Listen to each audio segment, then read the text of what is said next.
I'm sober for you, and now it's time for me to go back to my ways. Don't you cry for me. Thought I'd be in the fuck. Okay. Yeah, this video is gonna be a little different than usual because I'm not talking about games or movies or whatever or other pop culture. I'm talking about real life stuff. So I got this news from this thing right here. Now I don't know how credible this source is, but news is news, and I'm gonna talk on it, right? So apparently, The Weeknd says that he is not going to make another album after his next album as The Weeknd. He might make it as Abel, but he might make it as Weeknd. He might make it as Abel. But at the moment, he kind of just wants to kill The Weeknd and be reborn, right? now, I know you guys probably don't know this, but I am an avid Weeknd listener. I actually listen to The Weeknd for quite some time now. Actually, it's only been a year, but wait, actually, I got something really cool. Let me show you. That's right, bitch. I actually got this. Can you believe it? Let me put it on. Wait. So this is really cool because it's literally like XO. You know what I'm saying? Man, how many motherfuckers actually see me in a hoodie? But look, it's actually XO. It's totally sick, man. And it's got legend on the sleeves. Look how fucking clean that looks. But yeah, I've been listening to The Weeknd for quite some time now. I was gonna get some posters, but they fucking sold out. So shit. At the moment, I got Liberty City and Los Santos map up there, along with the Assassin's Creed 3 American flag. But back to the topic, The Weeknd and how long I've been listening to him for a year, right? So, you know, I first gotta tell you why I made this video in the first place, since it's so different from the videos I actually used to make, and the videos that I actually do make, like gameplay videos and other reaction videos. This video is different because I'm just talking about shit, right? And about like real life stuff, about a real life person. So let me just go back in time and tell you how it all started. So I started listening to The Weeknd seriously about a year ago, around this time. Actually, funny enough, it was around this time in May and June. Right, I was at work, and this was like during a specifically trifling time of my life. It was very troublesome, to say the least, right? So, and I used to listen to The Weeknd before when I was in like high school, but that was like just like one or two songs, maybe like Starboy and Call Out My Name, right? But I was thinking about a certain someone while I was listening to My Dear Melancholy, Call Out My Name, you know? It happens with the worst of us, you know? I mean, what are you gonna do about it? I was in high school, I was stupid. I allowed my mind to linger, and here I am. But I was at work when the radio was on, and I just listened to Save Your Tears. I'm like, oh, this actually kind of slaps. This is The Weeknd, damn. And then I saw an ad where it was him, and he was singing Take My Breath, right? So I listened to Save Your Tears. I'm like, holy shit. A lot about what he's saying really applies to my situation. He actually kind of gets it, you know what I'm saying? So, like, I felt like I could relate to what he's saying in the song, because a lot of what he said in the song I could relate to personally and my personal experiences, right? And I'm like, oh my god, it's almost as if he's in my head. He stole my words, you know what I'm saying?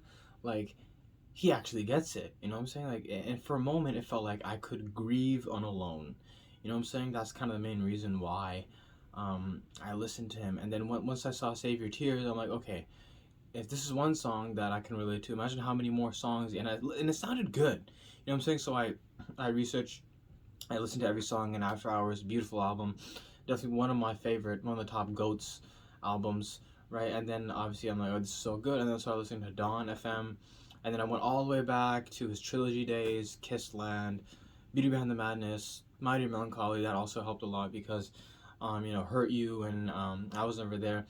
Like, really, once again, melancholy. I was melancholic because of the way I was feeling, right? I was thinking about someone, and that other someone didn't think about me at all. So I was in a really shitty time in my life, right? And so when I listen to these songs, although they may amplify your pain, because listening to sad songs after going through some shit like that, it kind of makes it worse if you think about it, right? Like, thanks, you know? Words you otherwise wouldn't say to yourself, now you're saying to yourself again and again and again through the song, you know? So I don't know how good sad songs are for you when you're going through that shit, but I don't know, you know? But I listened to it regardless because I felt like I wasn't alone for once, you know? And I felt like, okay, someone can actually relate. So that's why The Weeknd is really near and dear to me, because, you know, during that time in my life, which is now over, thank God, Um, it was a year ago, right? So it's been a while.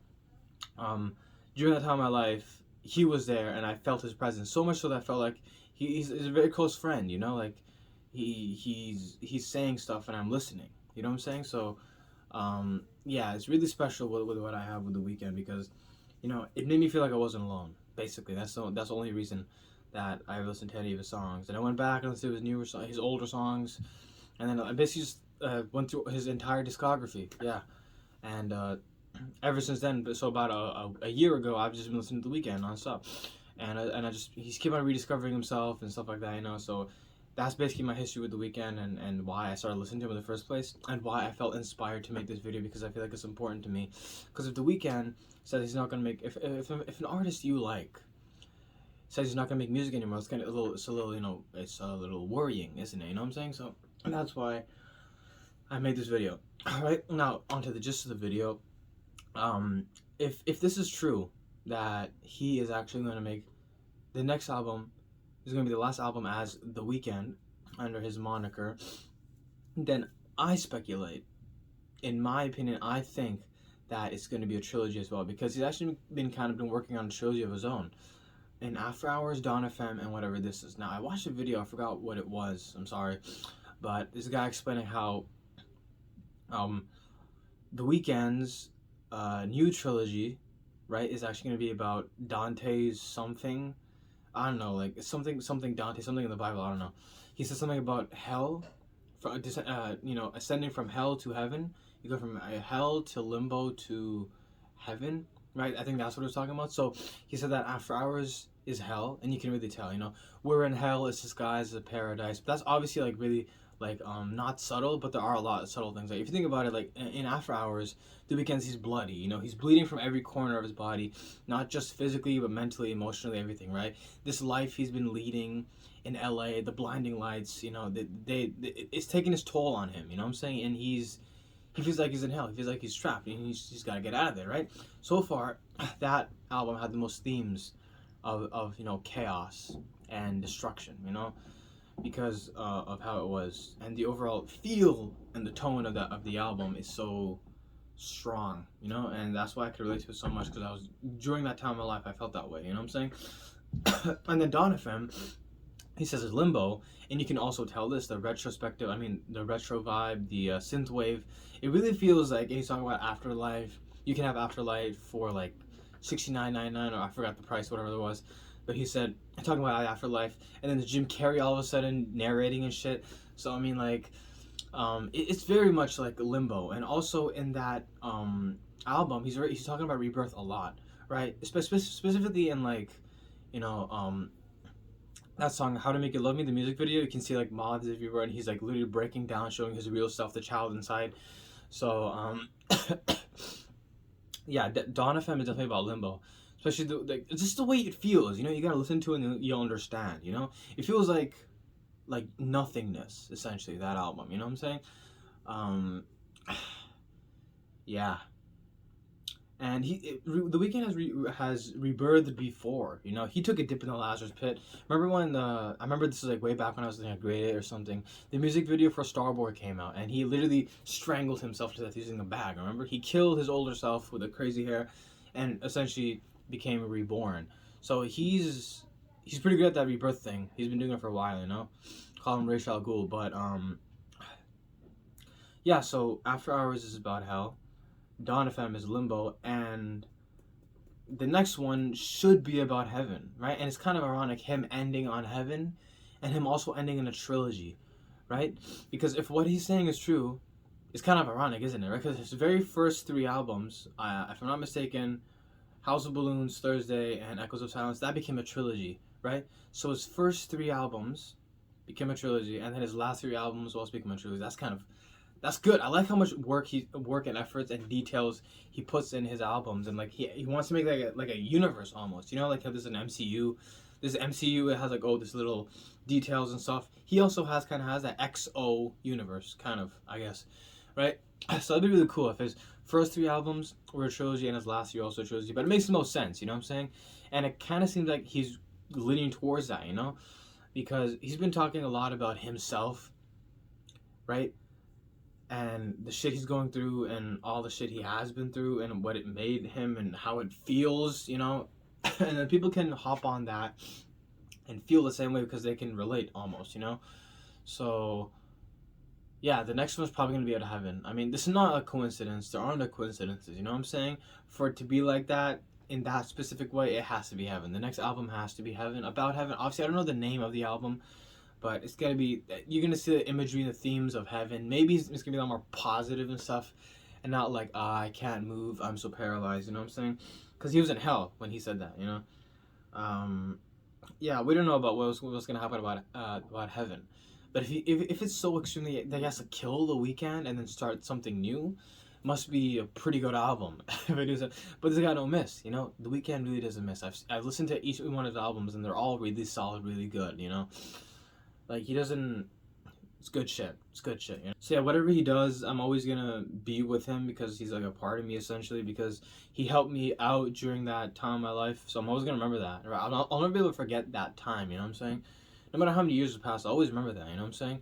So, and for that, I always have to thank the Weeknd because I felt like I wasn't alone. I felt like there's someone who can actually relate to it, and you know, I almost feel like I was talking to him.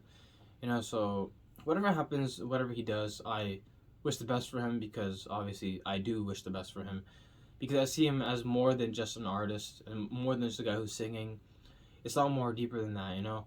So whatever he does, as long as he's happy, I'm okay with it. You know, if he wants to, you know, rebirth himself again, go ahead. If he wants to kill the Weeknd, that's good for him. You know, it's totally up to him, right? Because it's his music, it's his name, it's his brand, so he can do whatever the hell he wants with it. And I'm always gonna be on board with it, right? Because the Weeknd's that special to me, basically, yeah. So, yep, that's one thing you didn't know about me. I am a Weeknd fan, never a stan, because I listen to Stan by Eminem feat Dido, whatever the fuck it's called. I listen to Stan, and do not be a stan, right? So, yeah, that's basically the video, man. But let's be honest, I mean, like, you wouldn't have clicked this video if you didn't care about the Weeknd or if you didn't listen to him. So, I mean, it's good to know we're all on the same page here, okay? But that is all I really had to say about this situation. I gave you my 2 cents. You know, you can buy a fucking chocolate bar with it. Although I don't even think so, because like, you can't even buy anything for 2 cents. You know what I'm saying? But I'm out this bitch. All right, later.